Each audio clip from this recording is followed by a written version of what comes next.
அம்மா என்ன செஞ்சுட்டு இருக்கிற சோபா மேலே உக்காந்துட்டு? அம்மா கேள்வியும் நீயே கேட்குற, பதிலும் நீயே சொல்கிற. நீ சொன்னதுலேயே கேள்விங்குது, நீ சொன்னதுலேயும் பதிலுங்குது. நான் சோபா மேலே உக்காந்துக்கிறேன். இப்போ என்னம்மா உங்களுக்கு பிரச்சனை? உனக்கு கொஞ்சம் வாய் கொழுப்பு ஜாஸ்தி ஆயிடுச்சு. பொங்கல் முடிட்டோம் வச்சு அப்படி நறுக்கிறோம் ஒரு நறுக்கு. இப்போ என்ன சொன்னேன்னு சொல்லிட்டு இப்போ உடனே பைப்பை திறந்து விட்டுட்டே. இப்போ நீனு என்ன சொல்லக்கூடாது, என்னமே மொத்தம் இது இல்லை அது இல்லைன்னு எதுவுமே சொல்லக்கூடாது. சொல்லாத இருந்தால் அம்மா நல்லா உனக்கு, அப்படி தானே?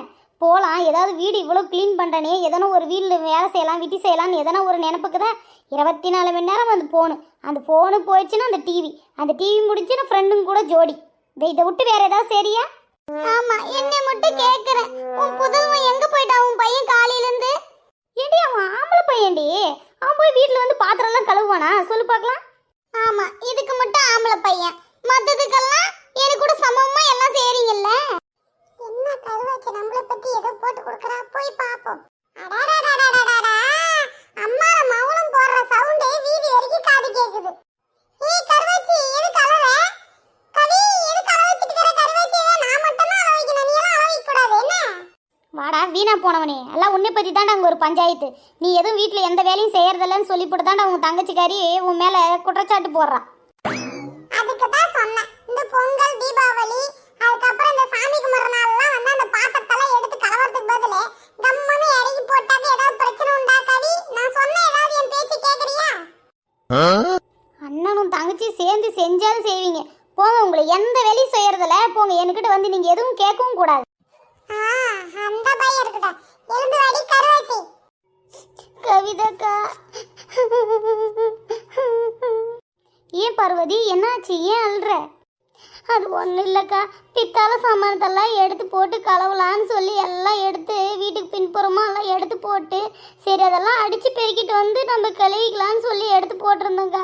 போயிட்டு வரதுக்குள்ளே எங்கள் வீட்டுக்கார் 2 அண்டாவை எடுத்துன்னு போய் அடமான வச்சு குடிச்சு போட்டாருக்கா.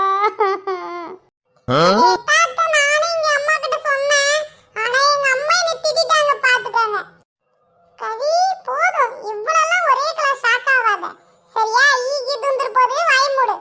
அமைதியா இருடா கொஞ்ச நேரம். அதுக்கப்புறம் போய் கம்முன்னு எடுத்துட்டு வந்துட வேண்டியது தானே, மீத்திட்டு வந்துட வேண்டியது பார்வதி. அக்கா நானும் அப்படிதாங்க எழுப்பி கேட்கலான்னு பார்த்தேன். அவரு மட்டி ஆயிட்டாருக்கா, எழப்ப எழவே மாட்டுக்கிறாருக்கா. என்ன செய்யறதுன்னு எனக்கு தெரியல. மாமா நல்ல வேலை தானே செஞ்சுக்கிறாங்க. பாத்திரம் கழுவுனா உனக்கு கையெல்லாம் வலிக்கும், அதனால மாமா ஹெல்ப் பண்ணிக்கிறாங்க. பாரு எங்க கவி சொன்னா கேட்க மாட்டேங்குது. ஒழுங்கா உள்ளார ஓடி போயிரு, அதுக்கப்புறம் மெரிச்சு போட்டுருவேன். ஜாக்கிரதை, போட ஃபர்ஸ்ட் உள்ளார. அப்பாடி செஞ்சாலும் செய்வம்மா, நான் கிளம்புறேன். விடுமா பார்வதி, விட்டுட்டு அடுத்து வேலை என்னவோ அதை போய் பாரு. என்ன பண்ண முடியும்? அழுந்து மட்டும் ஏதாவது பண்ண முடியுமா?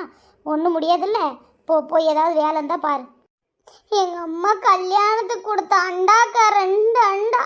யாருதுமே இந்த ஊர்லேயே அந்த மாதிரி அண்டா இல்லைக்கா. அவ்வளோ பெரிய சைஸுக்கா, அவ்வளோ வெயிட்டாக இருக்குங்கக்கா. வெயிட்டாக இருந்து என்ன பிரயோஜனம், பெருசாக இருந்து என்ன பிரயோஜனம்? இப்போ இல்லை இல்லையா, அதனால் விட்டு தள்ளு. சரிக்கா வரேன். அண்டாவே போயிச்சான், இதில் ஊரில் இல்லாத அண்டா எங்கள் அம்மா கொடுத்த அண்டான்னு வேறு பீத்திக்கிறா பீத்தல் பிராமணி. ஓகே ஃப்ரெண்ட், இந்த பொங்கல் டைமில் இந்த மாதிரி பாத்திரம் கழுவும் போது வீட்டில் நிறைய சம்பவங்கள் நடக்கும். அந்த மாதிரி ஏதாவது இருந்தால் கமெண்ட் பாக்ஸில் போடுங்க. ஓகே, அம்மா பொண்ணு சேனலை சப்ஸ்கிரைப் பண்ணுங்கள், ஷேர் பண்ணுங்கள், மறக்காமல் பெல் ஐக்கானையும் கிளிக் பண்ணுங்கள். அடுத்தது வந்து பொங்கல் வந்து பர்ச்சேசிங் பற்றி ஒரு வீடியோ போடுறேன்.